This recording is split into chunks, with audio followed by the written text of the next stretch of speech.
Kenny forgot to get the stat sheet after the Albany game. So, you know, great response by us in the second half.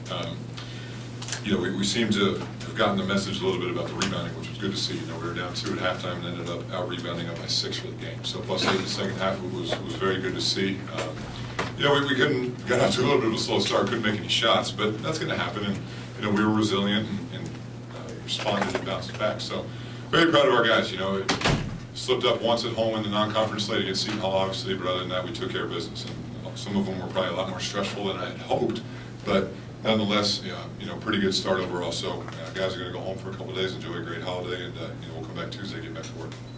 It seems like you had a lot of games where you played better in the second half. You got any theory on that? You know, I've been asked that question a lot, and I've thought about it a lot. I don't have an answer for it. All I'm glad about is that it's not the other way around. You know, I'm glad we don't get off to a great start and all of a sudden we're horrible in the second half. We got to sweat it out. So, you know, we missed. I mean, Dang's first 2 threes to start the game were pretty darn good looks. Ryan missed a couple. I think Q maybe missed one. But you know, we just find a way to respond. And you know, if Ray Spalding plays like that, we have a chance to have a very special year. It seemed like you guys, especially down the end of the first half, really started trying to push the transition to get early offense. It kind of got that lead for you. Is that something you try to focus on? Well, yeah, the reason we were able to do this is because we rebounded the ball. You know, we couldn't do that the other night because we weren't getting the ball. I mean, you can't, unless you're North Carolina of the world, you can't get the ball, take it out of the net, take it out of bounds, and throw it in and go. So, you know, we had to play good defense and get the rebound, most importantly. So, you know, the best way to start your break is to get a rebound. Talking about with Ray, when you guys play like that, on offense, he seems more, is it confidence or he seems more comfortable when he has the ball? Yeah, I mean, he was being aggressive. You know, Quentin and those guys did a good job of getting it to him. Honest made a couple great passes to him, but he just, when he catches it and gathers and finishes it strong like he can. I mean, he's a force. But you know, most impressive thing to me is he attempted a defensive rebound. So he basically took it upon himself to cure our woes, at least for this game. So that's, you know, it's obviously very good to see, but that's what I expect out of him, and I told him that. Went into that. You got scored in 21 to 3 in the early game. What went into that surge? I mean, we just did a good job pushing the pace. Q got it going there for a minute, got to the rim a couple times. You know, we weren't shooting the ball well, and you know, we did a good job of not really settling for threes. We kind of just tried to space and drive and get to the rim, and you know, because of that, we shot 27 free throws. So, you know, we tried to just keep going at it. You know, I called that timeout at the start of the second half because I wasn't happy with the way we came out at halftime, and you know, they seemed to respond pretty well from there. So. Ryan McMahon seemed to struggle a bit shooting the ball, but still ends up with 4 rebounds, a couple assists, 3 steals. What's it mean, you know, to your team since he's come back? I mean, it's just the experience factor. It's the same thing Q went through at the beginning of the year. It's only going to take one game where he makes 4 or 5 or 6 in the game, and he's off to the races. But you know, he gambled a couple times on defense today. I wasn't very happy about, but he understands how to play. He knows what we're doing, man zone, whatever it is, and just kind of gives you that sense of calm when he's on the floor because you know he's going to make the right play. How do you decide a couple of days off? Do you always do that, or any kind of talk about the holidays and what the schedule will be like? Well, we did it last year, just the way the games were laid out. You know, we've had games before on the 23rd, but then again on the 27th, and we weren't able to do it. So the way the calendar fell, we were able to give them a couple days. So you know, we'll come back. We'll still have Tuesday, Wednesday, Thursday to get ready for Friday. So you know, it's holidays. These guys, they've earned it. You know. Not that if we would have lost the game, I wasn't going to let them go home. I mean, that's not the case. But you know, it's good to get away for a couple days. It'd be good for me. I was sweating this game horribly. I mean, as much as I sweat one this year, to be honest. But you know, it'd be good for them to go home, spend a couple days with their family, and then come back and you know, get ready for Friday. But then, most importantly, ACC play. It seems like your decisions on who you go with down the stretch of the games changes from game to game. Say you went with a bigger lineup, you had Q, Adele, Sutton, Spalding, and Honest in there together. Is that something just a feel for what you think you need? Yeah, I mean, you know, Dwayne's so important because he can rebound. You know, he came in at 5 rebounds, you know, made 3 for 4 from the free throw line. It's just, I wouldn't say it's more because of size or anything. I would just say it's experience. You know, when the game gets tight like that, you just, maybe it's me being a first-year head coach or whatnot, but I just have to go with the experienced guys. You just got to trust that they're going to make the right play. So, you know, each game's going to be different. You know, and I thought Darius actually came in, did some good things defensively, got us going a little bit. And you know, it's just, it's going to be different from game to game. But the good news, like I said, is we have different guys that we can put in. How often are you going to be thinking about Kentucky during Christmas? To be honest, we haven't spoken one word about Kentucky, and I'm not just saying that. We really haven't. 110% focused on this game.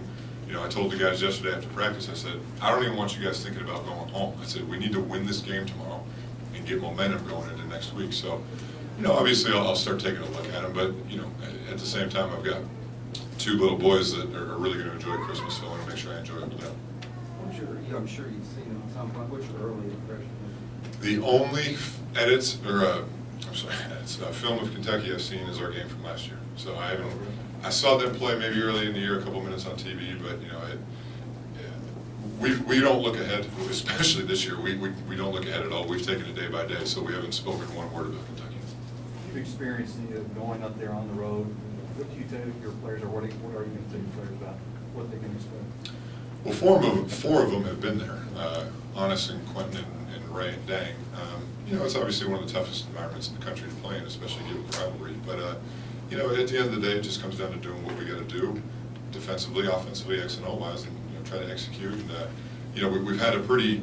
The good news is our young guys have had a pretty tough test on the road this year at Purdue. Now, I'm not saying Purdue's harder to play in, but you know, that was a very tough environment. So at least we have that under our belt. I know you alluded to it a little earlier in your comments, but 12 team gave up 12 offensive rebounds. They only led to 7 second chance points.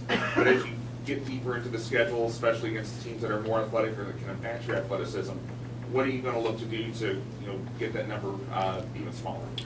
We just got to keep working at it. You know, look, it's a fine line. They missed 33 shots, so that's the good news. Now they're going to get some back. I mean, that's just the way the basketball works. You know, we missed 33 shots, we got 15 back. So I mean, it's just kind of the way we just got to keep working at it. You know, like I said, there's no magical formula or a drill or words of wisdom to say all of a sudden overnight we're going to be a great defensive rebounding team. It's just we just got to continue to harp on it. You know, BJ's done a better job. Dang, his mindset's been better with it. You know, Dwayne obviously helps us. So it's just got to be whoever the 5 guys on the floor are have to have that mindset of we're going to get the rebound the first time. Do you think one of the issues is maybe that when you guys get deflections and block shots, that guys are maybe relaxing a second out when BJ King didn't down for that basketball, during one of the loose scrums? Is that something that you're just trying to hard to kind of close possession?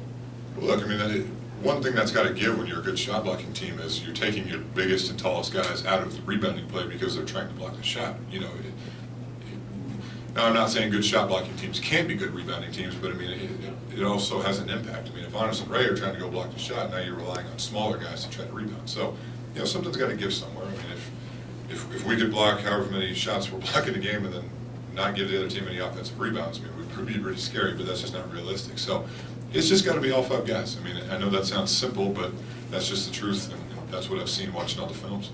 One more for David. You did a good job against Braun. He's the last preseason player. He had 2 points, I think, for the first, until the last 5 or 6 minutes of the game. You can talk about the job of defense on him. Well, in the second half, you know, he only had, I think you said 2 points at halftime. We knew he was going to try to make big shots for him, and you know, he had a couple. He had a step back over on us. I think he hit that 3. But you know, you got to just keep challenging the shots. You know, that was a big point coming into this game was get off your feet, challenge the shots because it makes a difference. You know, it might not the first or second time, but over time it makes a difference. And you know, a kid like that is a good player like that who we've been playing against for 3 years now. He's going to make big plays, and you know, he made a couple, but you know, we did a good job pretty much for the most part. Thank you, David. Happy holidays, everybody. See you guys next week. Coach Klein will be in here shortly.